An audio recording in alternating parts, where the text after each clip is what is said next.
Okay, we are getting news of a recession is on the way. Oh, Inflation yes. is super high. Gas prices are high. And food is high. And we're going to have food shortages. And the world is coming to an end. We're all gonna die. Have you heard this? Yes. Well, I've seen this. I don't even need the news. I see the gas tank getting expensive to fill up. I also see food being super expensive. My wife's like, I go to the grocery store with my wife, she goes, hey, check this out. Look how expensive the eggs are. Look how expensive this is. And I'm like, oh my gosh. Yeah. So things are pretty crazy. We So see it. there's debate. Are we going into a recession? Honestly, they can debate it all we want. I think as normal people, we feel it. So here in Mesa, Arizona, does going into a recession mean that there's going to be a housing crisis? That's a good question. Craig, you have an answer for us? Are recessions synonymous with housing prices? The big one that we're going to remember is the 2008. Yes. That's the one I'm going to remember because I lived through that's that the one, last- and I was part of it. Okay, so if you look at that graphic, back in 2008, which was the big one, recession, when it hit, people remember that pretty heavily, right? At least Yeah. people our age or close to. Well, yeah, because people our age either owned a home or were about to buy a home or somewhere in that vicinity. Exactly. And during that recession, we did see a housing crisis, right? Nationally, prices dropped almost 20%. It was a huge crisis. Here in Arizona, they dropped even more than We that. got hit hard. Arizona, Florida, Nevada, we all got hit hard because investors were coming in, buying houses with no down payments or low down payments, and then they were all investment homes, and they just let them go. Yeah. Now, are we going to see that same thing here? This is a lot different than what happened in 2008 because it's not loans defaulting at this point, Correct. right? Right. And I don't expect loans to default much. No, and I don't either. I know that people have talked about it. Hey, there's going to be foreclosures. Yeah, there's foreclosures right now happening. There's always foreclosures, but I don't see that being a big impact. No. Right. And so now what we're seeing though is we still have a lot of investors in our market here locally. However, these investors are different. These are hedge fund people. These are people that have brought in money, cash, that they're not taking loans to buy these homes. They're using people's investment dollars to buy the home. So it's basically they're buying it with cash. So there's nothing to default on. They've also created these homes as an asset class, meaning they go and rent it and it's an income producing asset for the hedge fund. So what does that mean? What I think that means is these homes, when they're bought by these type of investors, are staying off the market. They're not going to go put it back up for They're not sale going to sell it individually. at a discount. If they do sell it, they'll sell it to another investment fund, right? But this is a new type of asset class. It's a single family residence that has been turned into a rental. And so we're going to continue to see a low supply of homes compared to the population. And I think in the future, we may even see that home ownership for the average person like me or you becomes more rare. It's not going to be impossible, but it does become more rare. What are you saying, Craig? Are you saying it's going to be more common to rent or have an apartment? I'm going to say yes, that renting is going to be more common than it has been in the past. Do you have a crystal ball you look into every night and see the future? I wish, dude. I wish. That would be awesome. So with that being said, we might see that even though everything is becoming more expensive, gas is higher, inflation's there, we go into a recession, we may not be seeing a housing crisis. And if you look back, there are a couple of periods where we've had recessions and there's been a price drop, but the majority of recessions have not led to housing prices. Homes have still increased in value 2 to 3%. So you're saying even during these recessions, houses have still increased. They haven't decreased like we On saw average. in the Great Recession is what we called that, 2001. Exactly. Okay. Exactly. Now, looking at the affordability of everything else, and here's the thing, Arizona is usually a leading indicator to the rest of the country. So what we've seen though is quite a bit of increase in inventory. Now we're still right around a month's worth of supply of homes, which says we're in a seller's market. And people keep touting this. We're in a seller's market still. There's not enough inventory. There's too much demand. We have a lot of investors that have come and bought homes. All of those things are true. But what are we seeing? We're seeing a shift, right? So the beginning of May, there was roughly 9,400 active homes listed for sale. Beginning of June, that number jumped up to, what is it here? 12,100. It's a big jump. That's a big jump in a 1 month, Yeah. right? Now, we don't have July's numbers yet, but that trend is continuing to increase.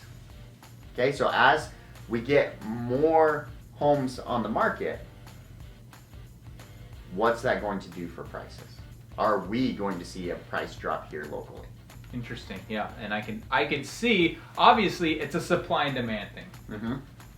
Low supply, you can charge more, you can charge whatever you want. High supply, you got to lower your prices to be competitive. So it's all supply and demand. And what this is going to feel like is, even if we are transitioning just into a normal market, which would be good, gives buyers a little bit more leverage to be able to get the homes they want. Even as we transition into that more normal market, it's going to feel like things are dropping. It's going to feel like more of a crisis because it's changing rapidly. Because it's got to correct. Yeah, exactly. So when we go from appreciation of 25 to 30% in a year on home prices to now we're going to 2%, maybe 3% appreciation, well, that feels like it's a crisis. Yeah. That feels like, oh no, the sky is falling. But that's not necessarily true. Now, here's the other factor that we have to look at too. As the cost of living in general gets more expensive, are people's incomes matching that?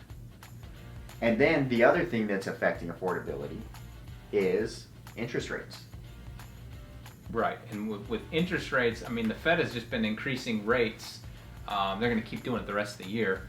And everybody's anticipating it. And so what's happened is, in reality, what's happened is rates are higher than they normally would be. It's just because everybody's anticipating the Fed to raise the rates. And so all the rates have been jacked up, and then when the Fed actually announces it, it's not like you all of a sudden next day see a jump in interest rates because the market's already adjusted for that anticipation. And so the Fed has another meeting in July. Again, they're saying they're going to raise the rates, and everybody's anticipating it. So there's probably going to be another little increase you'll see over the next month of rates. But yeah, that's also healthy. As you raise the rates and make it less affordable, making that money less easy for the banks to get access to, it helps to regulate. It normalizes things. And this is what they're trying to do, right? Is throw us into a normal market. Right. And they're throwing us quick. It's fast. And it's scary, and it feels unknown, and it feels like it's like ripping that Band-Aid off. Yeah. Now, if we look at historically where interest rates have been, we're not on the low side anymore, but we're also not on the high side. No, we're kind of in the middle. If you look at that graph, I mean, that just shows that we're kind of in a normal type of market. Right. And normal right now doesn't feel good. No, and I remember mine and yours first home. I mean, my first home was a 6.875% rate. Right. I didn't think anything of it. I just looked at the monthly payment. Can I afford the monthly payment? Yeah. Okay, cool. I'm in. Yeah. And now we've been so tainted with these 2%, and when we see a 6, it's like, oh my gosh, no way I'm paying that much. But it has to. What's going to happen though, as rates go up, because that 6.875% that I was paying was a cheaper home. So what has to happen to regulate is, I think, house prices to come down to offset the difference between the higher rates. So here's what I think is going to happen, and a lot of professionals disagree with me. They think house prices, the median house price, is not going to drop. It hasn't dropped yet, right? Not here in Arizona, at least. And they say what we're going to go into is just a normal market of about 2 to 3% appreciation throughout. And there's a lot of stuff that could indicate that that's the case. Mm-hmm. I think what you're saying is probably going to be more accurate, because here's the thing.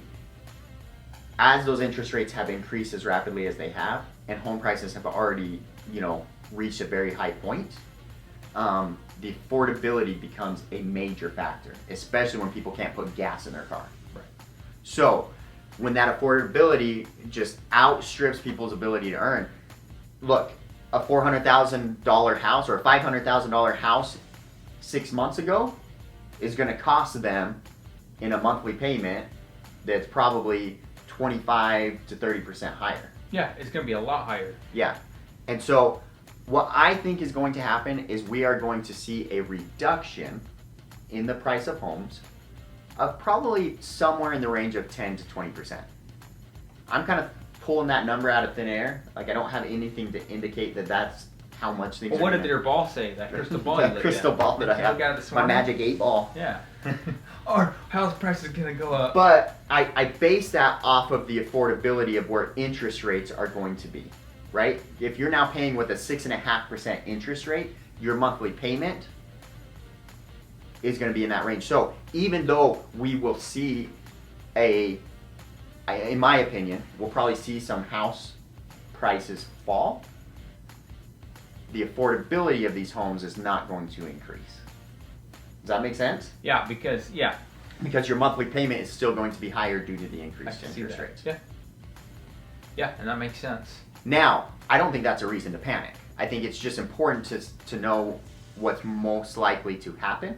Yeah. So that you can make a decision as a seller or a buyer to know what to pay attention to with your monthly payment and to be able to choose a home that is wise for you. And it's going to level off. So we'll have this chaos here for a little bit. And then once it normalizes and things become more steady and sure, we'll be able to get back into the flow of things in a way that's beneficial. And healthy. And that's the bottom line, is making it a healthy recovery from what we've been seeing. Yeah, exactly. Because there's a lot of people out there that still need homes. They're doing everything they can to make that demand go down. But you know who you are. If you still need a home, it's a good time to look for a house. So it's important to be aware of where the market is, because if you're looking to sell your home, you need to price it correctly and be willing to deal in the market that we're dealing with. And if you're looking to buy a home, you need to understand where it puts you on your monthly payment and what to look for to be able to get a deal that works for you and your family. So a year ago, you could do a for sale by owner and cut Craig out, no problem. Are you going to make more money? I don't know. But easily, you could sell your home on your own. Now, with the changing market, you really do need a realtor more than ever. When the markets shift, that's when you really need a real estate agent. So in a complicated market like we have right now, it is important to have somebody that understands the market and knows what you need to do to sell your home properly for you to get the best results. Right. Professionals matter. Professionals do matter more than ever right now. Yep, exactly. That's why you need a good lender like Jared, someone that can shop rates around between different companies to get you the best deal. You shouldn't just go to your bank and trust what they say. With the volatility of the interest rates, because everybody's kind of freaking out, what's the Fed going to do? I'm telling you right now, our rate sheets are all over the board. I see lenders here, here, here, here, here, here, and that's why it is important to shop around, and that's why it's nice being a broker, because we do shop around, but obviously it comes through me, but I have the ability to shop around to all the lenders. They're all over the board. Exactly. And here's the thing. Mesa, the East Valley, Arizona, we live in a great spot.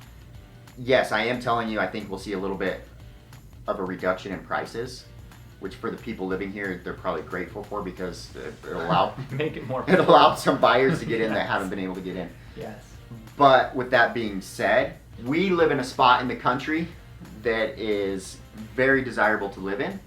And so as we get to that normal market, we're going to, because of the investment from so many different companies in this area, we're going to see a solid, steady increase in real estate. It's going to be one of the best assets to hold in this area for a long, long time.